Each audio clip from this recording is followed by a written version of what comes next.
always get the ones that come back that say I've changed. And I always say, yeah, so did the front door lock you used to use. So you can't have someone destroy you, shatter your trust, dismantle your self-worth, and then show back up like their words undo old wounds. They don't get to be the storm and the shelter. You say you've changed, but you can still see the same eyes, the same patterns, the same manipulative timing.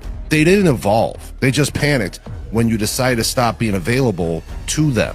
They're not here to heal you. They're here because your absence started to hurt them. And I want to make this pretty crystal fucking clear. The one who cuts you doesn't get to play your doctor.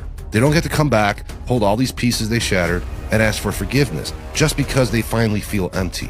They didn't change. They just hate that you did without needing them to fix what they broke. I'm gonna tell you this. I don't need closure from the hand that held the knife. I found peace when I stopped expecting healing from the one who caused the wound.